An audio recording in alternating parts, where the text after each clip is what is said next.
대부분의 개미 투자자들의 수익은 정보 우위보다는 감정 우위에서 발생하는 경우가 많습니다. 시장 전체의 감정을 어떻게 이용하고 자신의 감정은 어떻게 설계해야 하는지 영상으로 준비했습니다. 끝까지 보시면 그동안 손실의 원인과 향후 개선 사항을 이해하시게 될 것입니다. 좋은 종목 찾았습니다. 좋은 가격에 샀습니다. 시나리오도 맞았습니다. 그런데 10% 하락했습니다. 무서워서 팔았습니다. 그 다음날 20% 올랐습니다. 이 경험 한 번쯤 있으시죠? 저도 있었습니다. 그리고 오래 고민했습니다. 내가 종목을 잘못 고른 건가? 타이밍을 놓친 건가? 공부가 부족한 건가? 아닙니다.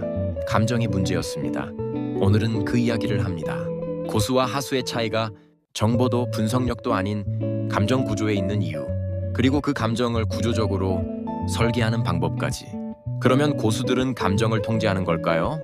아닙니다. 고수들은 감정이 흔들리지 않는 구조를 만듭니다. 예시를 드리겠습니다. 하수 100% 몰빵합니다. 10% 하락하면 계좌의 10%가 날아갑니다. 공포가 옵니다. 팔아버립니다. 고수 30%만 진입합니다. 10% 하락하면 계좌의 3%입니다. 오히려 기회가 옵니다. 추가 매수합니다. 같은 하락입니다. 감정이 완전히 다릅니다. 사람이 달라서가 아닙니다. 포지션 구조가 달랐기 때문입니다. 감정은 성격 문제가 아닙니다. 포지션 문제입니다. 대부분의 투자자는 이렇게 생각합니다. 정보 분석 매매 수익. 그런데 실제로는 이렇게 됩니다. 정보 분석 매매 감정 폭주 손실. 왜냐하면 분석 때문에 망하는 투자자는 거의 없기 때문입니다. 감정 때문에 망합니다. 좋은 종목을 샀는데 10% 하락에 공포로 팔아버리고 20% 올랐는데 조급함에 너무 일찍 수익 실현하고, 문제는 종목 선택이 아니었습니다. 감정 관리가 안 된 겁니다. 그러면 한 단계 더 들어가 보겠습니다. 고수들은 자신의 감정만 관리하는 게 아닙니다. 시장 참여자 전체의 감정을 읽습니다. 왜냐하면 시장은 정보를 거래하지 않기 때문입니다. 정보에 대한 감정을 거래합니다. 예를 들어 보겠습니다. 하이닉스 퍼 8배 실적 성장 중입니다. 그런데 HBM 공급 우려 뉴스 하나가 나옵니다. 개인들이 패닉 매도합니다. 주가 20% 급락합니다. 뉴스가 문제였을까요? 아닙니다. 감정이 가격을 왜곡한 겁니다. 그 왜곡이 바로 비대칭입니다. 비대칭은 가격에서 오는 게 아닙니다. 감정에서 옵니다. 감정이 자리를 만들어주는 겁니다. 그래서 고수들은 세 가지 감정 국면을 봅니다. 첫 번째, 공포, 급락, 패닉 매도, 악재 과잉 해석. 이때가 비대칭 매수 기회입니다. 두 번째, 탐욕, 신고가 돌파, 포모 목표가 경쟁. 이때가 비대칭 매도 기회입니다. 세 번째, 무관심, 거래량 감소, 기관 외면, 뉴스 없음. 이때가 선진입 기회입니다.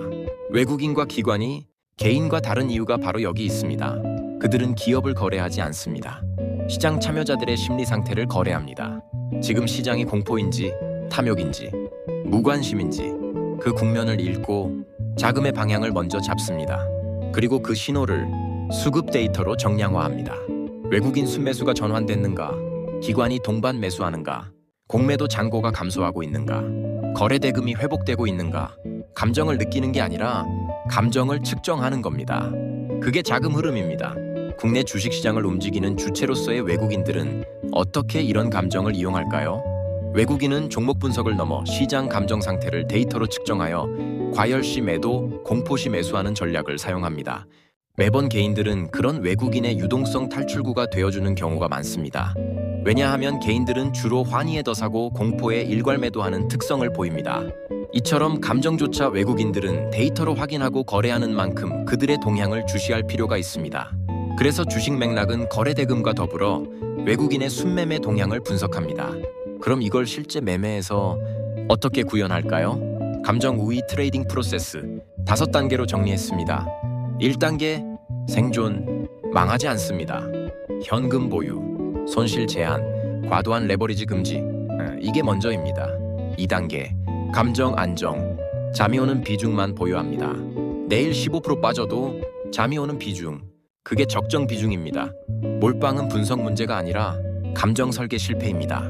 3단계, 확률 우위, 양의 기대값을 확인합니다. 실적, 수급, 산업 구조, 국면, 이 4가지가 맞는 방향을 가리킬 때만 진입을 검토합니다. 4단계, 비대칭 확보, 손익비를 계산합니다. 5단계, 군중 감정 역이용, 남들이 싸게 던질 때 매수하고 남들이 비싸게 사려 할 때 매도합니다. 여기서 초과 수익이 발생합니다. 그리고 이 모든 것보다 가장 중요한 것이 있습니다. 무행동입니다. 버핏도, 소로스도, 드러켄밀러도 공통점이 하나 있습니다.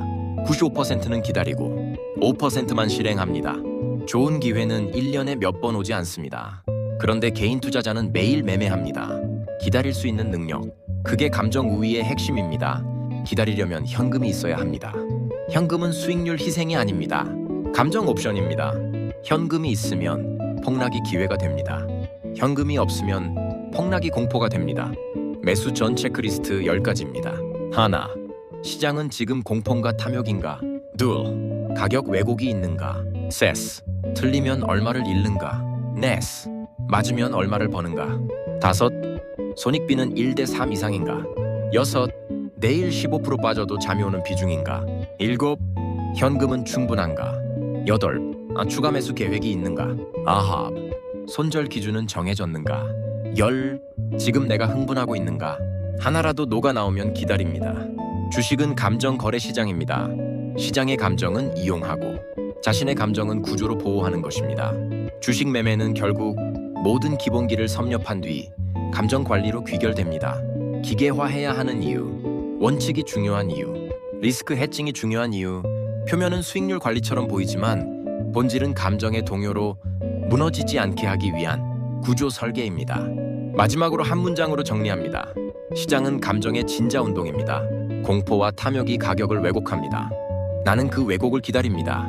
그리고 내 감정은 현금, 비중, 해지, 손절로 봉인한 상태에서 비대칭 포지션을 구축합니다. 가격의 등락보다 자금의 흐름을 읽습니다. 주식 맥락이었습니다.